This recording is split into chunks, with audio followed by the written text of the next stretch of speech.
Hello and welcome to episode 35 of the Bike Karma Bicycle Podcast. I'm your host, Tom Brown. This show is for anybody who ever loved a bicycle or still does. We have stories from around the world and amazingly and thankfully have been downloaded in all 50 states and over 50 countries. So today we're going to hear some stories from William Bevington, who wrote the book Japanese Steel, all about Japanese road bikes from their heyday. We're also going to hear about touring through the desert and finding a town that you didn't know was there from a man called Seven. Yeah, like the number. All the stories on our show are no drop, which means we don't leave anybody behind and they're easy to keep up. So if you ever smiled while you were on a bicycle, this show is for you. And I know you have a lot of other podcasts to listen to, so I really appreciate you coming along for the ride with me on this one. Let's roll out.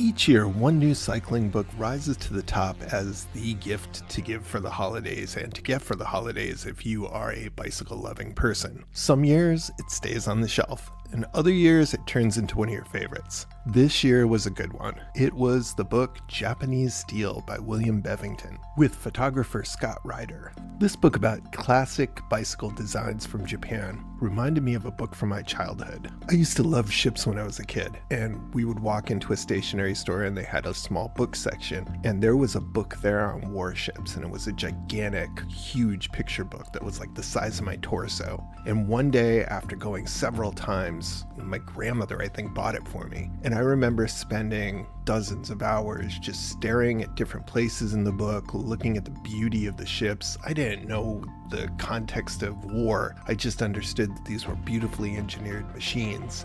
But the book itself was laid out in this way where you could open up to any section and just dig in. And that's what this book was like. So whether you love them already or never heard of them, here's your introduction to Japanese Steel.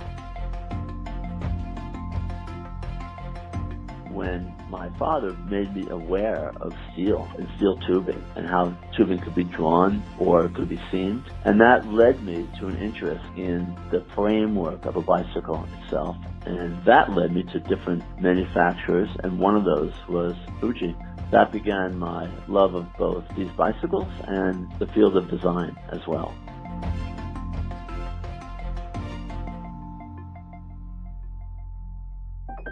Greetings, my name is William Bevington. I'm calling in from New York.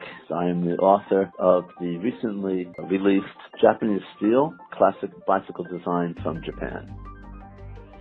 It's sort of a compendium of storytelling and facts about the Japanese bicycle exports and incredible Japanese bikes.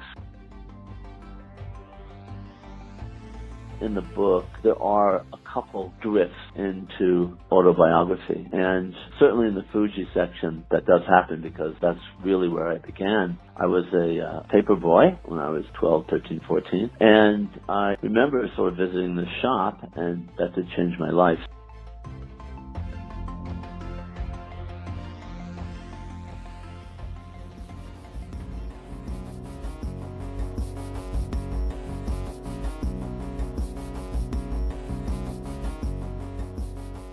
In 1971, I was a paper boy and had a route of about 60 customers. I was pretty happy.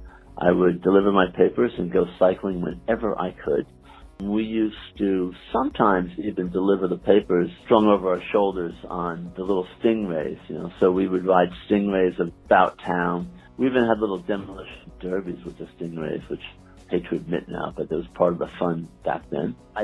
We used to ride to some of the shops around northern New Jersey, and one of them was, I think, Ridgefield Park Cycle. And there I purchased a Parasport, a little black and white bicycle manufactured in France.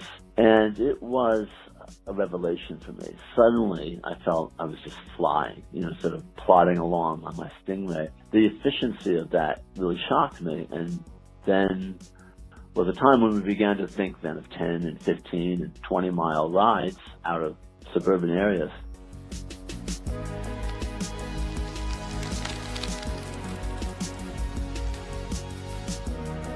When I got that first 10-speed, I was amazed, because it just transports a person. You just fly, and I couldn't believe the efficiency, the places I could go. And I tried to do some touring rides as far as 50, even as a pretty young teenager. And I remember one day I was with the bicycle out on the driveway. My father came out and he looked at it very approvingly, and then he ran his two fingers under the top tube, and he goes, "Oh, it's steam tubing. It's nice, And he began to discuss that, and I said, "Is that good?" He goes, "Well," and he began to describe how steel tubes were made. So he talked about whether they could be drawn or seamed and produced that way. He even mentioned something about butted tubing, which I didn't comprehend at the time. But then I asked him, I said, "Who makes the best steel?" And he said, "Well, we do. U.S. makes, great steel." But he goes, Germany has some good steel making, and England is famous for it. He said, but the Japanese also make great steel today because they have all new factories. After the war, the factories were built, and they have very high-quality processing. Apparently, the raw material of the steel takes more processing than from other parts of the world, and so there's a lot of development there. So he discussed that a little bit with me, and then that intrigued me to sort of look at not just a bicycle, but where it came from. So I looked at the Lollies. The Lolly Professional, of course, was a holy grail bike with 531. And, of course, all the Italian bikes then were pretty much what you thought about in terms of the Tour de France and things, so they were very, very high quality.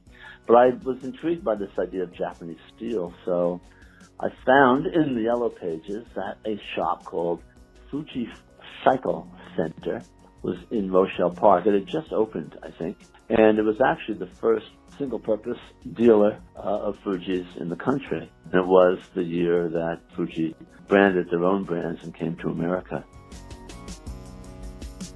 So I cycled there, and I was fascinated by then the Fuji newest, the silver and orange livery, beautiful bike.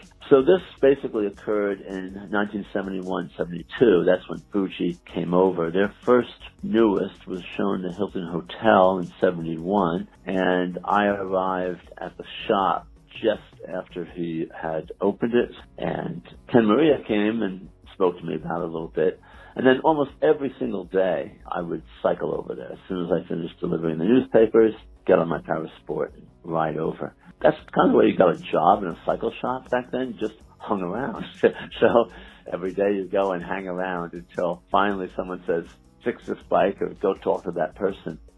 I was incredibly shy, so I wasn't going to be able to talk to any person. But as it turned out, one day, two customers walked in. It was winter, and two sets of customers walked in, and Ken motioned to me and said, "Help them." I was kind of frozen. I was in shock. It was a father and his daughter. I began to speak about the bikes kind of haltingly. Luckily, she asked a couple questions, and that sort of helped me get out of my own mind and begin to talk about the bicycles themselves. And when the first couple left, I assumed Ken would take over, but he didn't. He just walked off to the office and left me in this situation.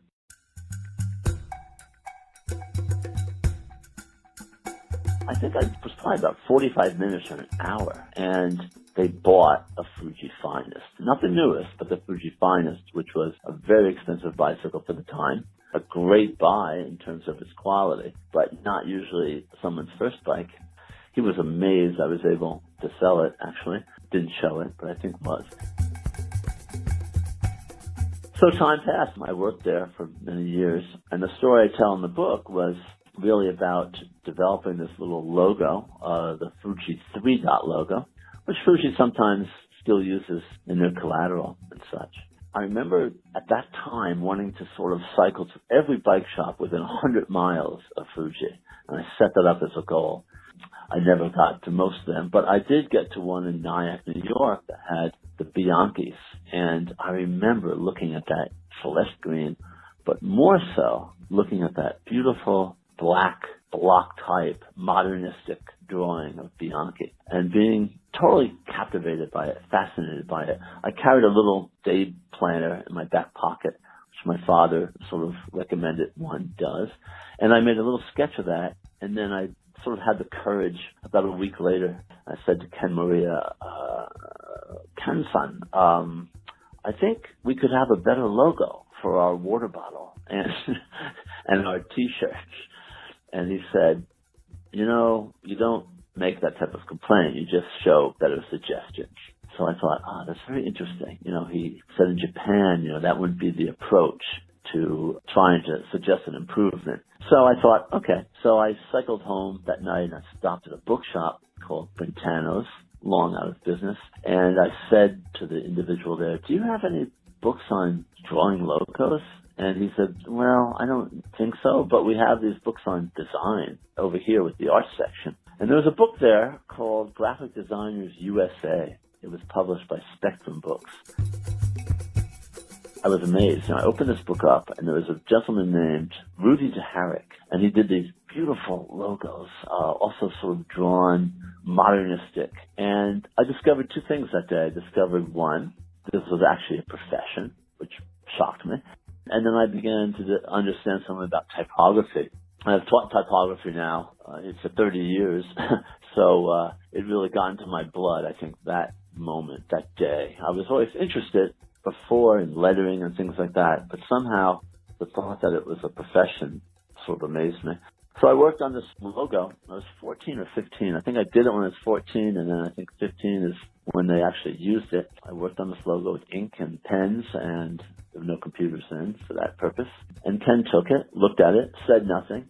And then about, a month later, he came back and said, we're going to use the logo. And they gave me a check for $500, which from that I was able to then get my Fuji newest, terrific, and I must say, the most money I had ever seen in my life.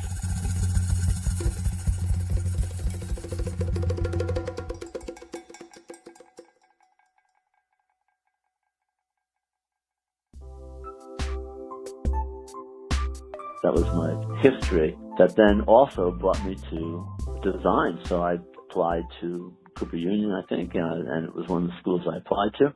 That was it. So it set me on a course of bicycles and design. And I think the book, I tried to sort of a thank you for that in some ways. And I went and, did a lot of research then on that whole sort of trend from 1964 forward and the incredible change that Japan had to overcome from being regarded as producing absolutely junky stuff to the reputation they have developed rather quickly and have today for quality. And the two things I think that contributed most to that was the push for their miniature radios, the transistor radio, and the bicycle. One of the reasons I'm really fascinated by these bicycles is that you still find them on the streets of New York. 40-year-old bikes are now coming on 50 years for some of them. So it's an amazing testament to quality. And really one of the reasons, one of several, but one of the reasons why the industry really began to fade in the 90s is those products were completely non-obsolescent. They were, you had one and it would last you a lifetime. So it's a really fascinating story, I think, about quality and efficiency that I tried to weave in the book as well. So I call the classic age of these Japanese bikes. I sort of started in 1964, specifically started in 1964, when the Tokyo Olympics occurred. The Tokyo Olympics, you had the unveiling of the Shinkansen, which was amazing, their bullet train. So for the Olympics, the Japanese unveiled the bullet train, which was truly a technical marvel. And another happy little marvel was the Suntour derailleur with the slant parallelogram design, a very critical patent that really changed the nature of derailleurs on bicycles. So those three things are important little milestones in this process. But the 10-speed bicycle itself is a pretty important milestone because most gearing was internal. The British, for one, were very, very adamant about chain always running true and not being deflected. And as chains were able to be designed with more deflection, that permitted external gearing and multi-speed hubs. But in the early 60s in America, the bicycle was pretty much considered a children's toy, and we were truly an invincible car culture, right? It was really when the bicycle became a tool that was regarded for sport and health and outdoor activity that the boom really began in America. So, of course, you had intense bicycle use in the East, but not so much in America. And, of course, you had it in Europe as well. So when the bicycle boom began, it was really a shift from the child's bike to the adult bike. And the 10-speed was the absolute epitome of that. You know, it really was something that changed the whole focus of what a bicycle was in this country. There was a point when bicycles outsold cars in this country. Of course, that was also true in 1890 when there weren't any cars. So one of the interesting aspects about the different Japanese manufacturers is how they all come into bicycle making or bicycle selling. Each one has a different sort of path. Like Panasonic is different than the Bridgestone path. They all have different ways. And Fuji's particularly interesting because it goes quite far back and begins really as a store.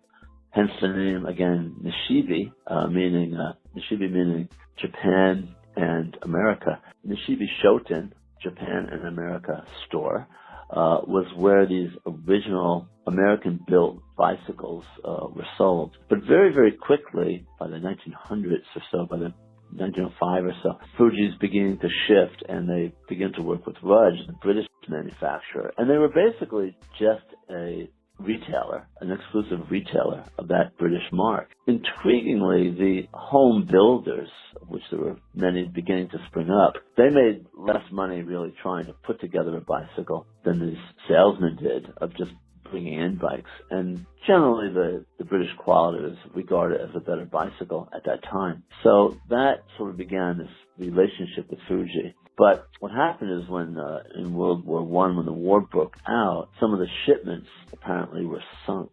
So Fuji had no stock, right? And what they then did was begin to copy these bikes quite faithfully. And then there was no turning back. They even were helping, the British were originally helping to build some of the facilities there. But that actually kind of fell through because of the war efforts at home. The Japanese were really left on their own at that point, and then that's when the industry became really stronger and totally self-sufficient and self-supplied. When one looks at bicycles, it is interesting that you really do need a pretty good and wide manufacturing base. Very few bicycle manufacturers could make everything. I mean, they're not going to make tires and leather seats and things. So you really do need a nice range of suppliers. And that actually becomes very exciting later on after the war when Japan is trying to come back from this reputation of very poor quality materials. They really did dictate, the government began to dictate who made what, and they began to figure out a sort of a logic for the manufacturers so they didn't have strong internal competition at the time. That goes away pretty quickly. The manufacturers do begin to compete with each other pretty strongly by the 80s. But in the late 60s and the 70s, it really was a very integrated business and manufacturing plan. It's really about sharing this stuff, and that's what I tried to do. And as the iterations of the book advanced, and I tried to really have a structure where the captions were kind of geeky and could appeal to people who like the technical side. But I tried to do each of the chapters with a different kind of storytelling and with different types of facts that I interwove into the book itself. Like, for the Centurion, I used that as a place to really talk about bicycle history, because the Centurion itself is quite fascinating of how it came on the scene, how it was actually rejected by Raleigh because they didn't want to have a Japanese bike that was basically ordered by a separate division, and then how that comes into its own, So there's a lot of the storytelling and the facts all overlaid. Yeah, that's what I like about it. I think if it was any more technical, it would not be as good. When you talk about the Muppet Show, and I know I'm going crazy here, the Muppet Show was successful because there were jokes that kids laughed at that parents laughed at for different reasons. So there were these multi-level jokes. I think that a successful bicycle book, it's got to appeal to the nerds, the uber nerds, the people who know this serial number and that serial number and all that stuff. But it's also got to be a good story. So if I skip through the pages and I see that there's I forget which company it was, but the head, the patriarch of the company literally just says one day, no more anything but bicycles. Right. But you had to react to it. So that was a great story, you know. Yeah, no that's more the Miata just story. bicycles. Yep, Miata that's story. the, Yep. that's I love that. Yeah, beating the swords into plowshares, right? So, yeah, the Miata is actually one of the great brands. I mean, amazing brand. And it's funny, but yes, each one has a different kind of storytelling, and each one I kind of bury different type of facts in. So it definitely runs as I don't want to say a rambling narrative. I would just say it's storytelling where you're allowed to have some nice cul-de-sacs and some nice offshoots. And I just tried to do that. You know, originally I thought I'll just do this collection of bikes, you know, but it didn't work that way. What happened was the bicycles had their own kind of DNA and their own kind of spirit behind them. So by the time really we were getting around to the photography, I think there's only 3 of my bicycles in the whole book. I think by that time it really made much more sense to follow the spirit of the different brands. And the other thing I was very, very desirous of doing was not just putting in super rare bikes or super expensive bikes. You know, first of all, the Japanese bikes are, for the most part, a very, very good buy. They're still a bargain for the type of quality you get. But there are, you know, maybe 10 bikes in there that there are 1 or 2 or 10 or 15 of. But then I really also tried to have some very available stuff in there too. So because my idea is really about the sustainability of these things. The fact that, you know, the streets of New York have 40 and now nearly 50-year-old bicycles chained to poles. I mean, people are riding 50 and 40-year-old bikes, and they're still completely viable. And I think that is an amazing aspect of the industry. What Japan really created was inexpensive quality or affordable quality. That didn't really exist so much in the 50s and 60s. It was almost a sliding scale. You know, you get what you pay for.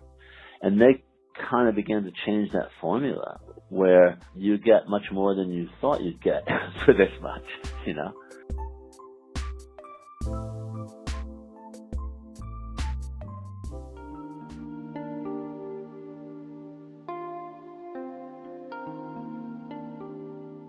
I think you could say it was not really exploiting people then at all. I mean, the spirit in these companies was amazing. Yes, you know, it's factory work, but really the spirit was amazing. That's the story of Nishiki tells you that, you know, because Cohen got a little bit of pushback on the American Eagle brand, right? So people said, wait, that's a little disingenuous, you know, calling a Japanese-built bike American Eagle. And Cohen took that to heart, and he, instead of, you know, going to sort of, you know, his family or himself or to even an agency in the U.S., he asked the factory workers to name the bike. And that's, you know, would that happen today? Like, never. What does Nishiki mean? What was the meaning behind Nishiki? It's a little bit of a complicated meaning, but basically it refers to a high level of craftsmanship with intricacy and color. So all these things kind of tie into that idea.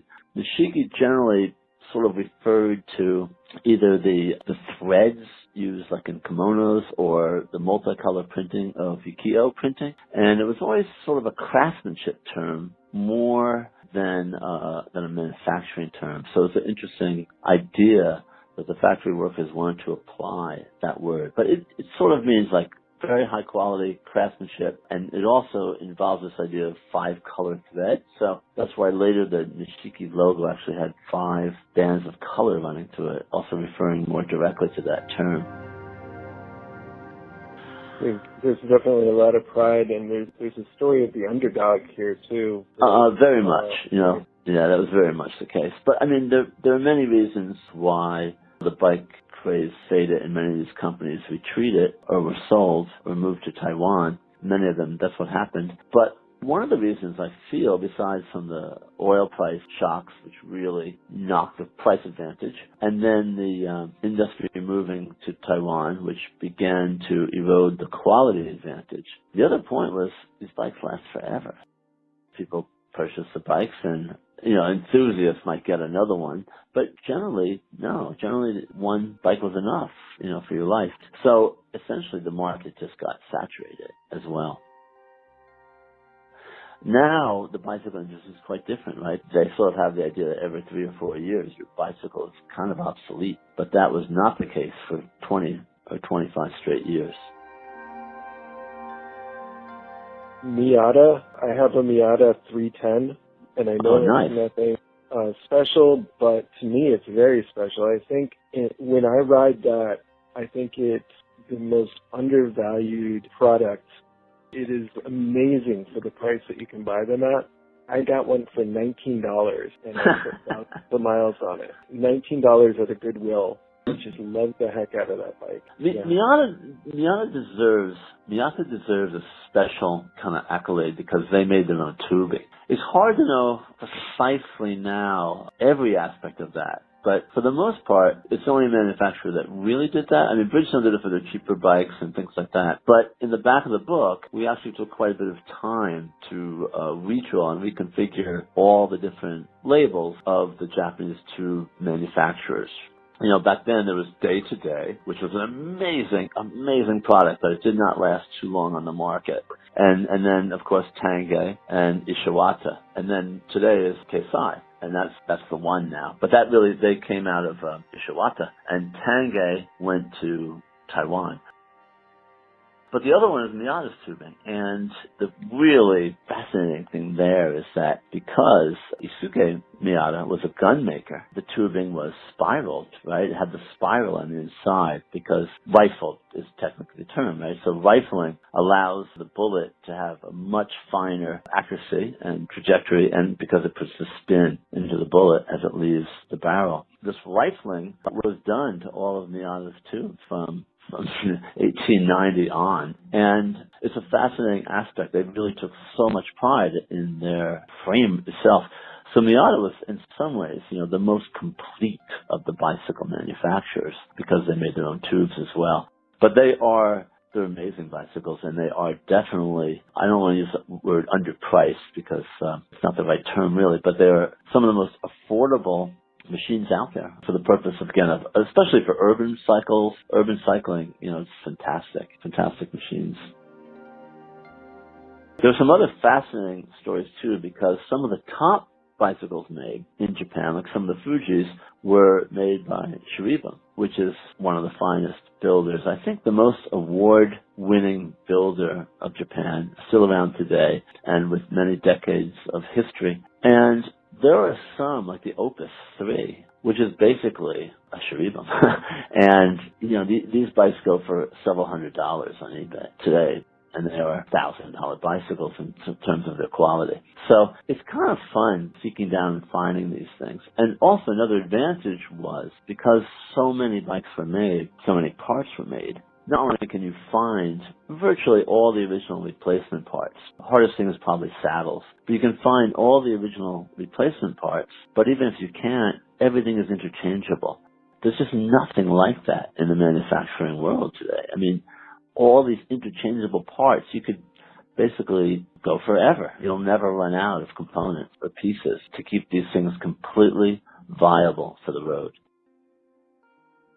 Yep, there was no planned obsolescence. There was after a while there was some proprietary bumps in the road, but there are. I mean, everyone was trying to get proprietary edges. That was very important.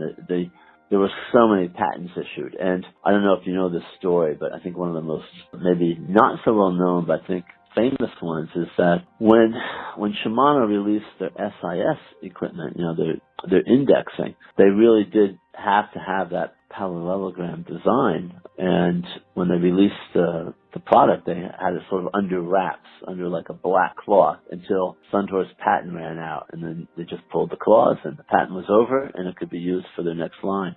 Shimano has become an incredible company. I mean, the quality of their product and their manufacturing model is amazing. I mean, it's the largest bicycle parts manufacturer in the world, of course. Also, the dedication they have to the engineering and the quality of these components is uncanny. Really fabulous story. Shimano, could be 5 books in itself. Well, thank you very much for sharing your time and for making a great book. Where would people want to go to find out more? Well, it's so easy to get the book. Yeah, if you just search Japanese steel in Bevington, you'll find it. Amazon is one of the, lower priced ones. I think it's great if you can get it in a bookstore, help out your, just like local bike shop, local bookstore. Does that writer, the photographer, love bikes as much as you? Absolutely, yes. And he has several great Instagram sites. Okay. And is there a website you would send people to? I don't have a website specifically for the book. So under Instagram, Classic Japanese Bicycles, I regularly post some of the images and some minor or unknown facts where I can. So, yeah, Classic Japanese Bicycles is pretty much the best way to find some of these images and communicate with me. So that's my source. I super appreciate the passion and your energy for this. Thank you so much. Bye. Bye-bye now.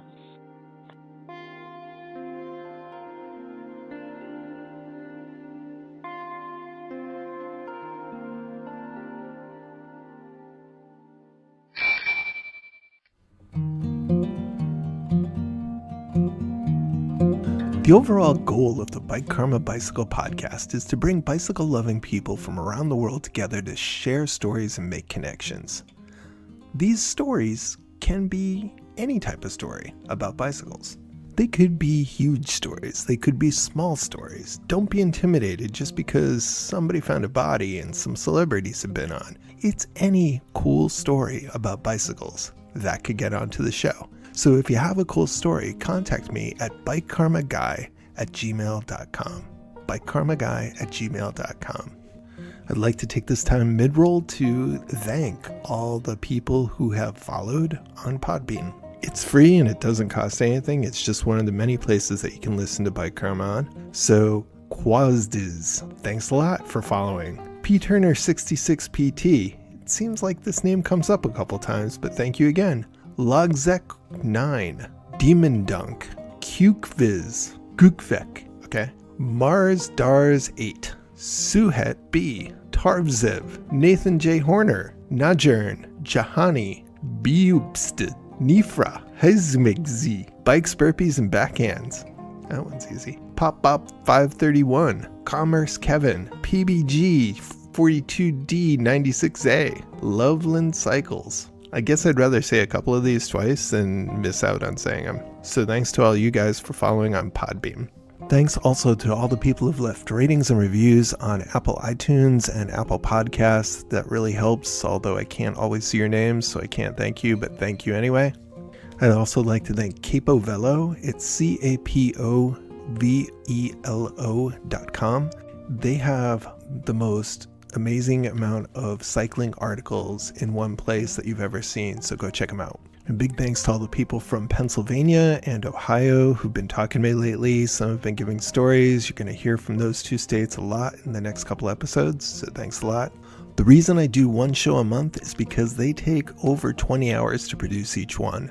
Right now I have about 5 months worth of raw material waiting to be edited and turned into stories for you. So all those people waiting in the queue for their stories to air, thank you very much for being patient and thank you for sharing your stories. They're going to be awesome when I get done with them. Promise. And finally, if you're a sponsor and you like what you hear on the show, you've got a box full of product and a little bit of cash to help me pay for the show, I'm open to that. So if you want to talk about just how reasonably you could sponsor this show or at least help support it, please hit me up at bikekarmaguy@gmail.com. And now back to the show.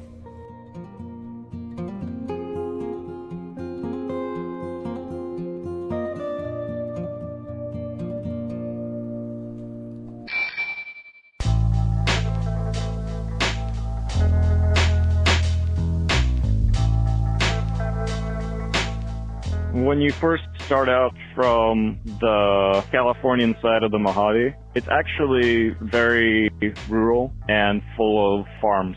When we got to our camping spot on the Salton Sea, there was actually a watermelon farm. So there was not only a group of field hands collecting watermelon, but there was also watermelon police. There was a guy in the little golf cart kind of policing the field and making sure you didn't steal watermelons. And I think he was there the whole night.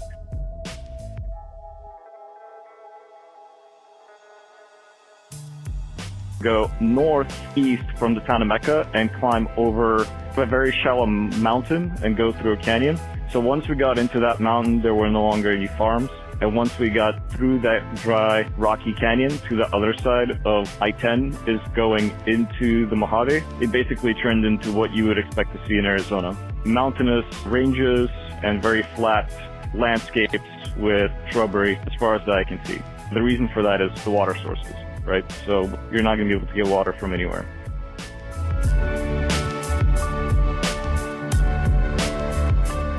Hello, I'm Shurygin from San Francisco.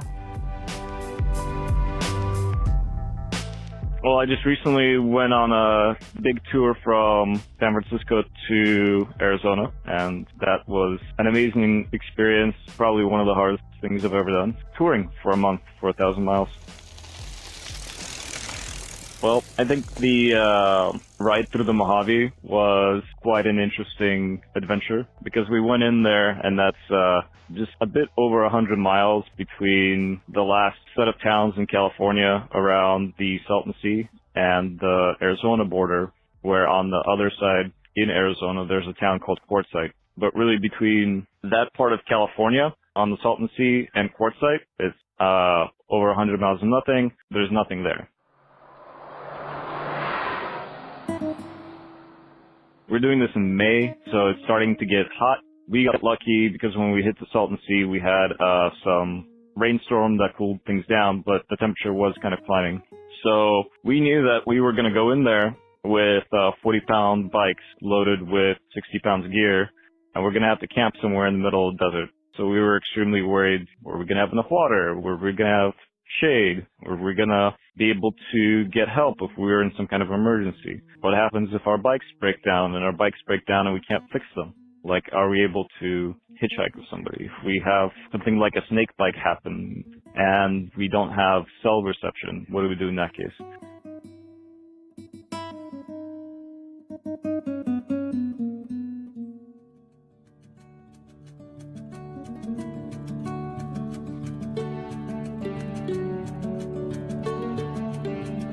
So we had all those things on our mind, and we kind of woke up really early, saw a beautiful night sky, because out at the Salton Sea, there's not a lot of light pollution out there, so you can get these beautiful views of the Milky Way.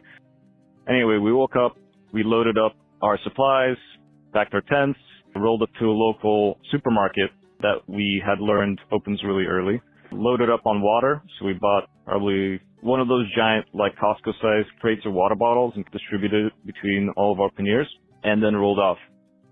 And it was getting hot because it was May, and we rode all day, and when we got to the center of the Mojave, when we were looking for a place to camp, we said, okay, so we got to go off the highway through some barbed wire and kind of sleep in some bushes somewhere and worry about snakes and all that.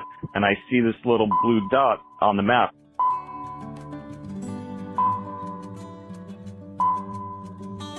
So I pinch and zoom into this, and it looks like a lake.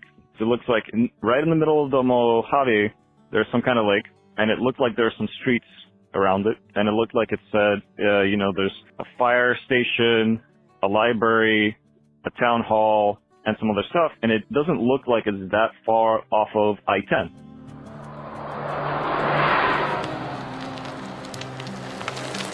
So my co-pilot and I decided, let's roll over there and check it out. I mean, if it's going to be a bunch of abandoned buildings like we've seen through the Mojave, we can just camp in the ruins of one or something. And that will already be better than camping in little bushes, because you want to be kind of as far away from any place a snake could hide on like even ground as you can.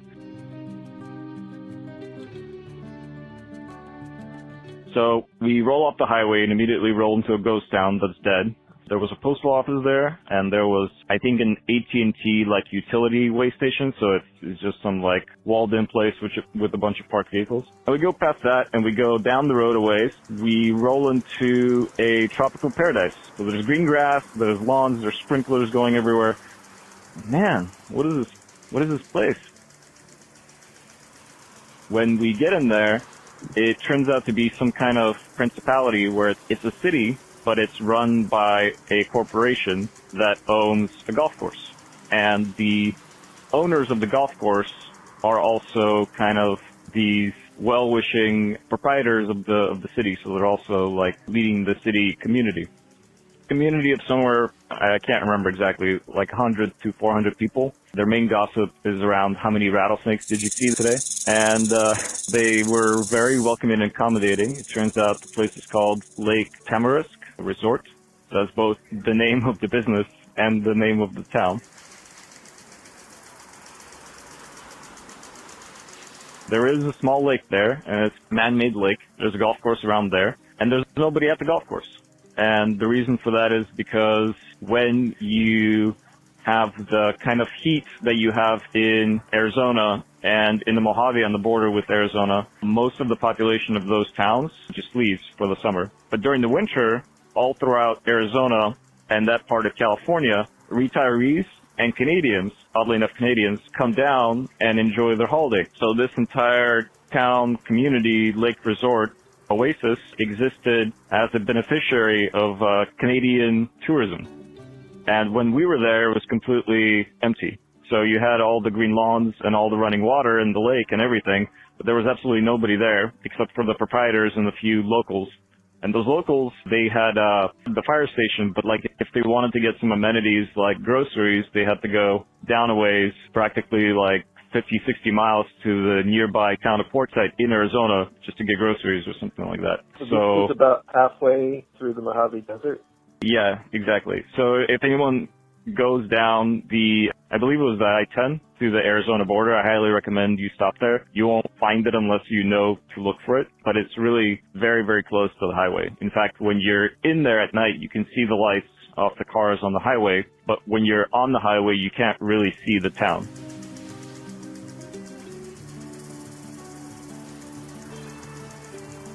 What is more magical about it is the local animals and fauna don't really know that there's a town or understand that or respect it, right? So the desert, while it looks empty during the day when you're biking past it on your touring bicycle, is actually full of life and moving critters. So when I was walking to the restroom at this place, I had a spider crawl past me, just crossing my path that was the size of my hand, and it was like yellow and translucent.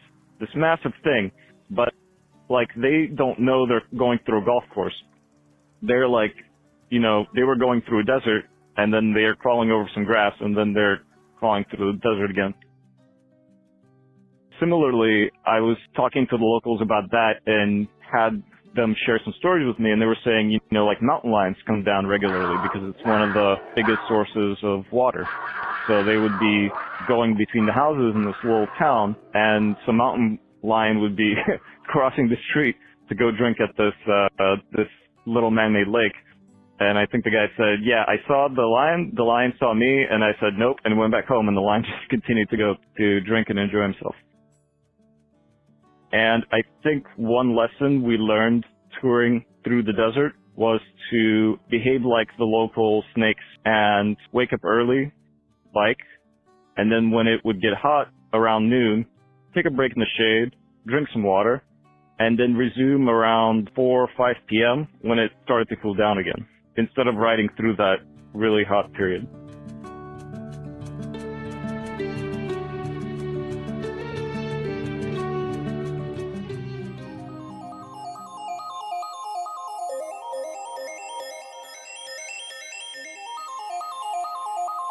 My name is Seven, and I'm the writer of the Sprocket blog on Instagram. I'm also the founder of the Sprocket app on iOS and Android. It's an app for buying and selling bikes and looking at bike information. Yeah, everybody asks about my name. It's easy to remember, hard to forget or misspell, and that's the way I like it. Came up with it actually at Burning Man. At Burning Man, when you go, someone has to give you a play name. You don't get to pick it.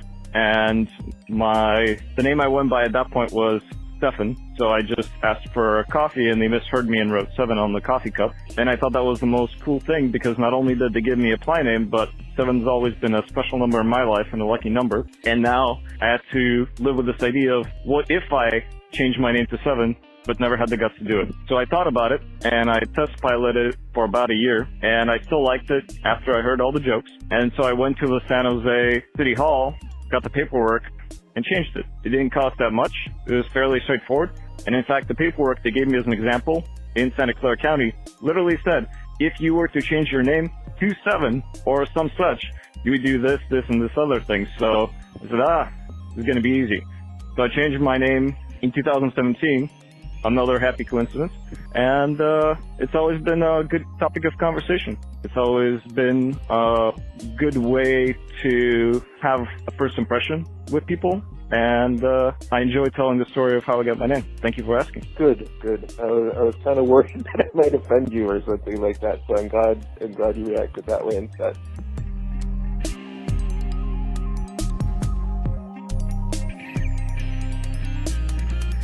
When I had graduated college, I had gotten into the software industry, designing mobile applications. And I found myself working for a company building apps for entertainment. And I felt like there was a misalignment in my life in terms of the kind of causes I was interested in the world and the kind of work I was doing at the time. And so I started thinking, wouldn't it be great if the work that I do day to day could be more closely aligned with the vision I had for helping improve people's lives in the world.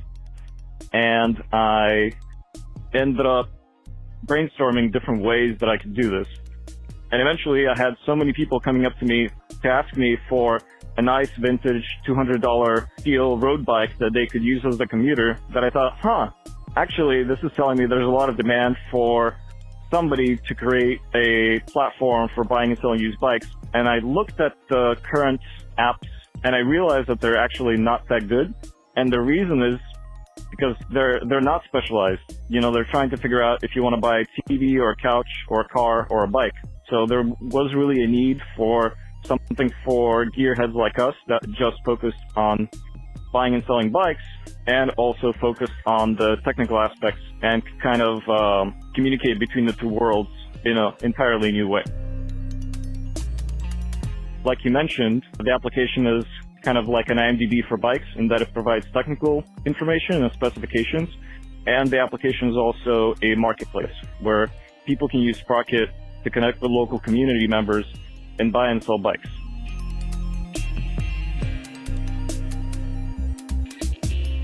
Seven, thank you very much. Lots of different stories today. Appreciate it. Thank you. Where can people go to find out more? Yeah, you can find my Instagram blog at Sprocket blog on Instagram. I'm also blogging on Facebook and Tumblr and Twitter. In terms of the app, go to the Sprocket app on Android and on iOS and just search Sprocket. Scroll down until you see a green symbol with a white bicycle gear, and that's me. And if you want to learn more, I own Sprocket.bike. Thank you very much. Thank you. Bye. Okay, take care. Bye.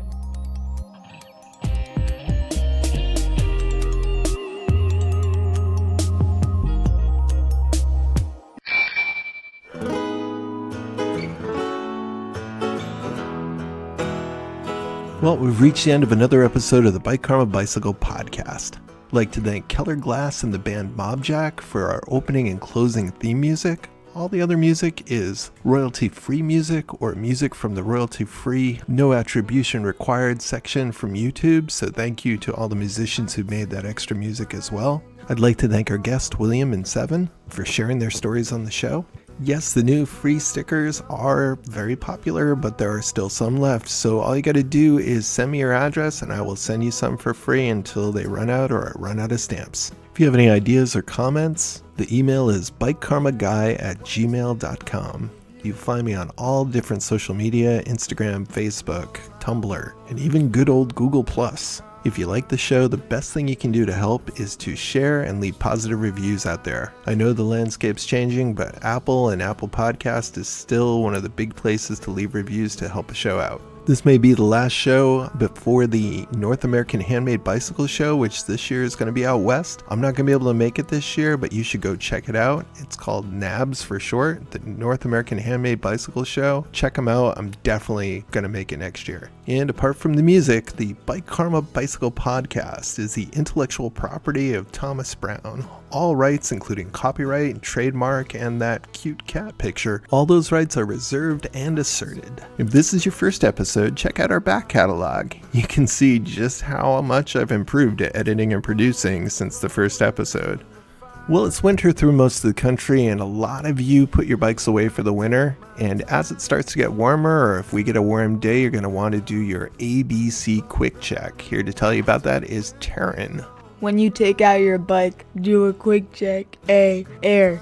B, brakes. C, chain line. Quick is for a quick release, is to make sure your wheels don't fall off. And a quick overall check before you go down a hill. All right. Thanks, Tarran, for keeping everybody safe out there. Until next time.